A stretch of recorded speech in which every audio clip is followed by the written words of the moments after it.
कहते हैं कि जिसने श्रीमद् भगवद गीता को समझ लिया उसने जीवन को समझ लिया। साथियों, आज के इस बेहद खास वीडियो में हम बात करेंगे श्रीमद् भगवद गीता के महत्वपूर्ण 11 श्लोकों के बारे में। वैसे तो श्रीमद् भगवद गीता का हर श्लोक, यहाँ तक कि भगवद गीता का हर शब्द बहुत महत्वपूर्ण है और पूरी मानव जाति के लिए ही उपयोगी है, क्योंकि भगवद गीता भगवान श्री कृष्ण के वचन हैं, जिन्हें स्वयं भगवान श्री कृष्ण ने कुरुक्षेत्र की रणभूमि में कहा था। साथियों, हम आपके लिए भगवद गीता के 700 श्लोकों में से कुछ महत्वपूर्ण और प्रभावशाली 11 श्लोक लेकर आए हैं, जिन्हें जानकर आप आसानी से संपूर्ण भगवद गीता का सही अर्थ संक्षिप्त रूप में समझ पाएंगे।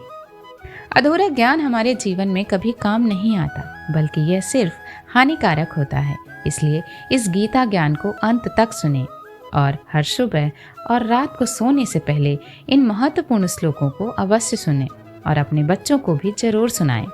इससे आपके विचार और जीवन में बहुत ही सकारात्मक बदलाव आएंगे। तो चलिए शुरू करते हैं।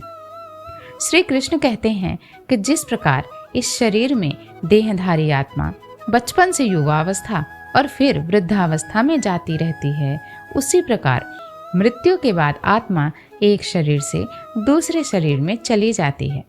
बुद्धिमान व्यक्ति ऐसे परिवर्तनों से मोहित नहीं होते। भगवान कहते हैं कि आत्मा को न कोई शस्त्र काट सकता है, न कोई अग्नि जला सकती है, जल उसे गीला नहीं कर सकता और वायु उसे सुखा नहीं सकती। श्री कृष्ण कहते हैं, हे अर्जुन, अधिकांशतः दुख चिंता से उत्पन्न होते हैं, ऐसा किसी अन्य कारण से नहीं कि जो व्यक्ति इसे जानता नहीं है।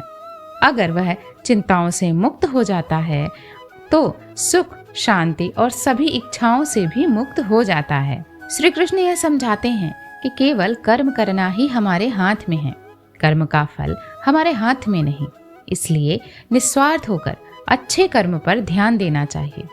हे अर्जुन, कोई भी मनुष्य थोड़े समय के लिए भी बिना कर्म किए नहीं रह सकता, क्योंकि प्रकृति की रचना के अनुसार प्रत्येक मनुष्य हर क्षण कर्म करने के लिए बाध्य है। भगवान कहते हैं कि आत्मा तो आत्मा है, किंतु मनुष्य अहंकार के प्रभाव से मोहित होकर वह अपने आप को ही समस्त कर्मों का कर्ता समझ लेता है, जबकि वास्तव में प्रकृति के तीनों गुणों द्वारा ही ये संपन्न किए जाते हैं। हे कुंती पुत्र, इंद्रियों और उसके विषयों के संसर्ग से उत्पन्न होने वाले दुख और सुख का अनुभव क्षणभंगुर है, अर्थात यह केवल थोड़े समय के लिए ही रहता है। यह स्थायी नहीं है, बल्कि सर्दी और गर्मी के मौसम के आने और जाने के समान है। हे भरतवंशी मनुष्य, उससे विचलित हुए बिना उन्हें सहन करना सीखना चाहिए। हे अर्जुन, जो ना तो कभी हर्षित होता है, न कभी क्रोधित होता हो, न द्वेष करता है, न शोक मनाता है, न ही कामना करता है, और जिसने शुभ और अशुभ कर्मों का त्याग कर दिया हो, मुझे तो ऐसा ही भक्ति युक्त पुरुष प्रिय है।